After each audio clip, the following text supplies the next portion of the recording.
रही है, भगवान शंकर की अविरल भक्ति कर रही है। भोला रो रहा है, आंखों से आंसू बह रहा है, कौन संभालेगा? सारे साधन भी अगर हाथ से चले जाते हैं तब शिव रह जाता है। शंकर कौन रहा? जब सतयुग, त्रेता, द्वापर, कलयुग सब समाप्त हो जाते हैं, पूरी पृथ्वी जल में मग्न हो जाती है, तब भी जब कोई नहीं रहता तब मेरा शिव रहता है। एक बुलबुले के रूप में रहता है, एक बिंदु के रूप में रहता है। हम पहले कथा में कहे, आज फिर कहते हैं, पूरे विश्व की भूमि को, जमीन को खोद कर देख लो, उसमें कंकर रूपी शंकर का शिवलिंग जरूर निकलेगा, ये निश्चित है। पूरी पृथ्वी खोद लो,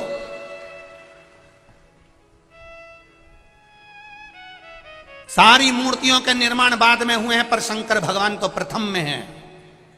ना जाने कितने सतयुग, ना जाने कितने त्रेता, कितने द्वापर, कितने कलयुग निकल गए, तो भी मेरा शिव है और मेरा ओघड़दानी रहेगा। वो निश्चित है और रहना है उसको। अकाल मृत्यु वो मरे जो काम करे चंडाल का, काल उसका क्या बिगाड़े जो भक्त हो महाकाल।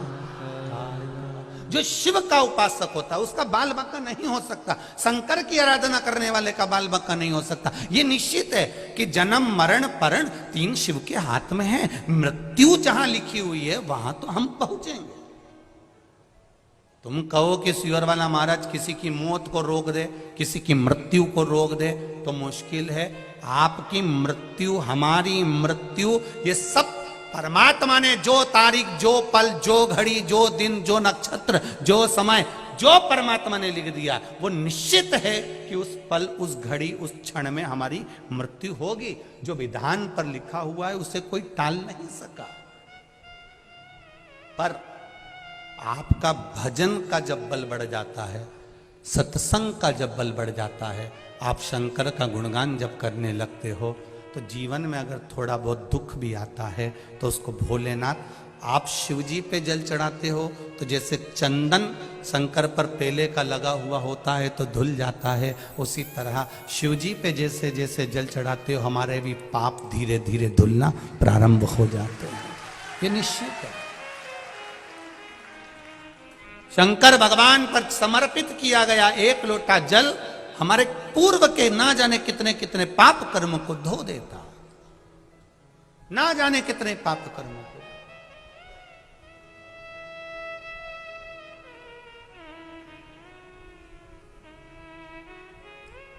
आप चलकर आयो, कोई 80 किलोमीटर, कोई 100 किलोमीटर, कोई 150 किलोमीटर, कोई 200 किलोमीटर, ना जाने कहां कहां से कथा सुनने आयो, कोई 30 किलोमीटर, कोई 50 किलोमीटर। आप जितने कदम चलकर आए हो, जितना जितना आप दूर से आए, बाबा ने सुना है आपका, हृदय चित्त धारण कराए शिव। भोला रो रहा है, शिव ने संभाला, परिवार ने संभाला। परिवार जब कोई नहीं, तब भोला रोज शिव जी के मंदिर जाता, पूजन करता, आराधना करता, गंगा नहाने के लिए सुबह सुबह जाता। तो लोगों ने कहा, ओ भोला तू आंख से अंधा है रे, गंगा नहाने जाता है, बह जाएगा, पांव फिसल जाएगा, मर जाएगा, प्राण छूट जाएंगे तेरे। बोला तू आंख से अंधा है, तुझे दिखता नहीं है। ए भोला तुझे दिखता नहीं है, पांव फिसल जाएगा तेरा, तू मर जाएगा, पानी में गिर जाएगा, गंगा में डूब जाएगा। अब एक शब्द भोला का याद रखना, आप सबसे निवेदन है, इस शब्द को मत भूलना। भोला कह रहा है कि मुझे नहीं दिखता पर मेरे महादेव को तो दिखता है। भोला कह रहा है मुझे नहीं दिखता पर मेरे महादेव को तो दिखता है। एक बात आप लोगों को कही थी अभी रायपुर की कथा में, अंधे व्यक्ति की हड्डी कभी नहीं टूटती गिर के, आंख वाले टूटते फूटते रहते हैं। भगवान ने तुम्हारी इतनी बड़ी बड़ी आंख दी, उसके बाद भी गड्ढे में गिरी जाते हैं, और अंधा व्यक्ति नहीं गिरता। क्यों? अंधे के पास में एक डंडी रहती है, उससे वो टेक टेक कर देख कर संभल कर चलता है। भले आंख नहीं है, पर डंडी से छू छू कर संभल कर चलता है। और जिसको भगवान ने आंख दी वो तो अंधे जैसा अड़भंगा चलता है, यहाँ कूद गया वहां कूद गया, चला चला सीढ़ी पे चढ़ते चढ़ते लुढ़कते। अब भगवान ने इतनी आंखें दी है, सब कुछ दिया है, चलते चलते तुम रोड पे देखना, तुम जाओ तो सही। जब जाओगे इतनी भीड़ जब बाहर निकलती है, कोई इससे टकरा रिया, कोई इससे टकरा रिया है, कहीं से टुल्ला मार, कहीं से टुल्ला मार। भगवान ने आंख दी फिर काय के लिए दी? थोड़ा बच के चलो ना।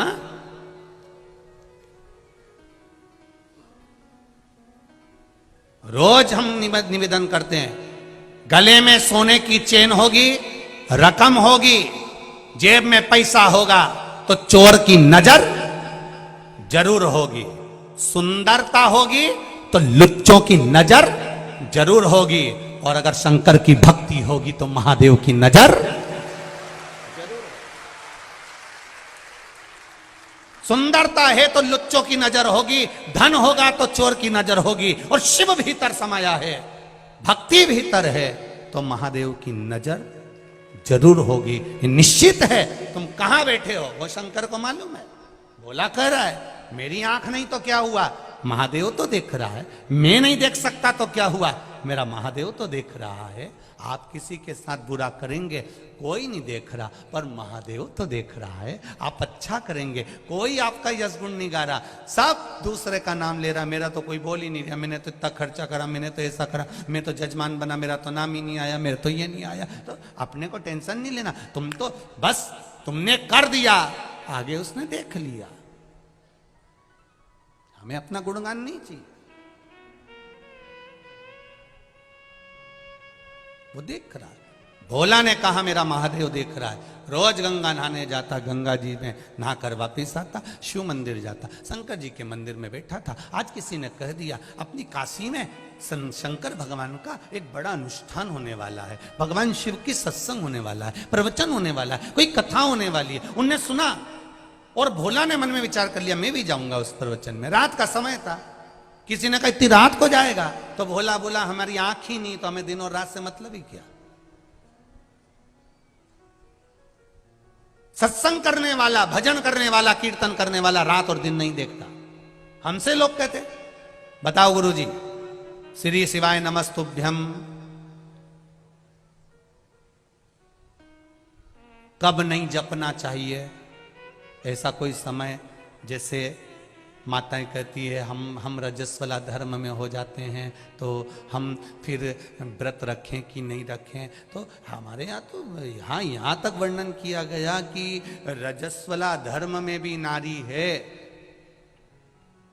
मान लो कोई घर में मर भी गया है, किसी का जन्म भी हो गया है, तो भी शिव महापुराण की कथा कहती है नाम जपने में कोई बुराई नहीं है, भगवान का भजन करने में कोई बुराई नहीं। तो कहा गुरुजी कई लोग तो कहते हैं कि ऐसे समय में भजन नहीं करना चाहिए, नाम नहीं जपना चाहिए। हमने कहा ऐसे समय में अगर निपट गए तो हर पल, हर घड़ी, हर क्षण, ऐसा कोई क्षण ही ना जाए, ऐसा कोई घड़ी ना जाए, ऐसा कोई पल ही ना जाए। जैसे पशुपति व्रत करते हो, तो पशुपति व्रत करते हो तो बीच में रजस्वला धर्म पड़ जाता है एक आध सोमवार को।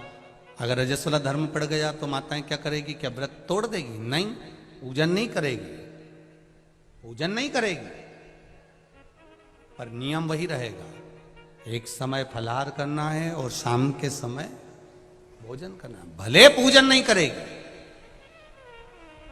पर गिनती में नहीं आएगा वो, पर नियम तो वही चलना है ना, नियम का प्ररूप तो वही। हाँ, यदि एकादशी पड़ गई तो एकादशी का नियम लागू हो गया, फिर वो छोड़ दिया। प्रदोष पड़ गई, प्रदोष का नियम चालू हो गया, फिर वो छोड़ दिया। पर गिनती में चल रहे हैं और बीच में अगर रजस्वला धर्म आ गया है तो आप अपने ही नगर में, अपने ही गांव में कोई एकादशी, कोई प्रदोष नहीं है तो उसका स्मरण रहे। आप जपो शिव नाम।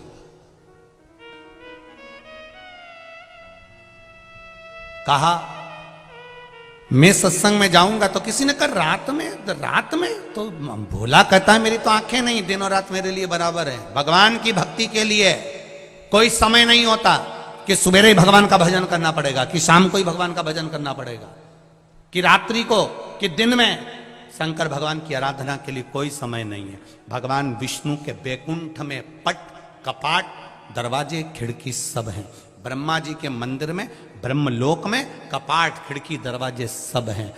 इंद्र के मंदिर में, इंद्रलोक में सब कुछ है। ब्रह्मलोक में दरवाजे हैं, बैकुंठ लोक में दरवाजे हैं, पर मेरे कैलाश पर जाकर देखना कोई दरवाजा नहीं है, चारों तरफ से खुला हुआ है सब जगह से।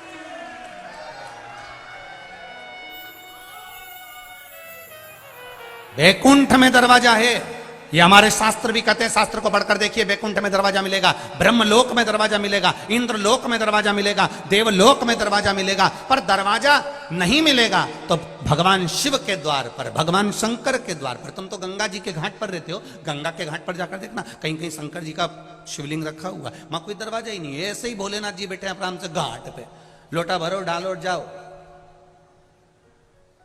और लोग गंगा जी नहाने के वाले गीले कपड़े से लोटा भर भर के भगवान शंकर को चढ़ा चढ़ू के वो जा रहा है। शंकर जी भी कह रहे ऐसी खुश रहो, बस आनंद हो, कोई दिक्कत नहीं, दिखावा मत करो, बस अड़भंगा है मेरा शिव। शिव के पास में दरवाजा नहीं है, शिव के पास में द्वार नहीं है, शिव के पास में खिड़की नहीं है। किसी ने पूछा भोलेनाथ जी तुम्हारे यहां दरवाजा नहीं है, दरवाजा बंद नहीं करते? शंकर भगवान बोलते हैं घर की मां, घर का बूढ़ा बाप दरवाजा बंद कर कर नहीं सोता, उसको मालूम है बेटा कभी भी आवाज लगा देगा तो मां बाप को दौड़ कर आना पड़ेगा। कई कई घर में तो बूढ़े माँ बाप हॉल में सोते हैं, हॉल में, कमरे में भी नहीं सोते। मेरे बच्चों को जरूरत पड़ गई तो बहुएं बाद में उठती है बच्चों की आवाज सुनकर, पर घर के बुजुर्ग पहले उठ जाते हैं, आवाज लगाते हैं, बहू छोरा रो रहा है, बेटा बच्चा रो रहा है, छोरा बच्चा रो रहा है। उसके कानों में, दादी के कानों में, दादा के कानों में, छोटे से बच्चे की भी आवाज, उसकी पायल की झनकार भी सुनाई दे जाती है कि मेरा पोता रो रहा है, मेरी पोती रो रही है, मेरा नाती रो रहा है, मेरा पंती रो रहा है। जरा विचार करिए, घर का बुजुर्ग है, जिनको राम भी भजते हैं, जिनको कृष्ण भी भजते हैं, जिनको इंद्र भी भजते हैं, 33 कोटि देवता जिसके स्मरण में लगा रहता है वो देवाधिदेव महादेव है, वो जगत का बाप है, जगत का पिता है। वो मेरा शंकर ओघड़दानी हमारे घर का बुजुर्ग है, वो कभी नहीं सोता। आप पुकारोगे तुम्हारे सामने आकर खड़ा हो जाएगा। तुमने पुकारा और तुम्हारे सामने, वो निश्चितता तुम्हारे सम्मुख में आ जाता, तुम्हारे सम्मुख में।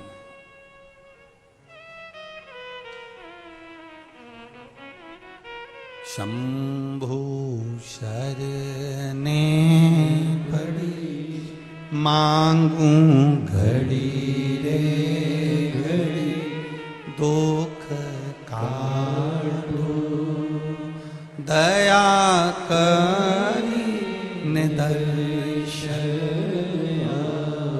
उसकी कृपा चाहिए। भोला जा रहा था, रात का समय था, रेलवे ट्रैक पार करना था। पार करते समय उसको नहीं मालूम कि सामने से ट्रेन आ रही है। अपनी मस्ती में भजन करता हुआ जा रहा, जनता चिल्ला रही ये मर जाएगा, सामने से ट्रेन आ रही है। ये कोई कथा पुरानी नहीं है, ये कथा इसी कली काल की है, काशी की है। जाते जाते ट्रैक पर भोला था, थोड़ा सा आगे बढ़ रहा था, सामने से ट्रेन आ रही थी। सारे गांव के लोग कह रहे थे अब तो ये अंधा मर जाएगा। इतनी देर में कोई सांप, एक सर्प उसके पांव से लिपट गया और दोनों पांव को गांठ बना ली। भोला गिर गया, ट्रेन निकल गई। गांव के लोग देखते रह गए। गजब शिव भक्त था, गजब शिव, गजब शंकर की आराधना। ट्रेन गई, सांप भी पांव से लिपटा हुआ वो सर्प भी निकल कर चला गया, सर्प भी चले गया। किस रूप में मेरा महादेव आता है हमको नहीं मालूम पड़ा।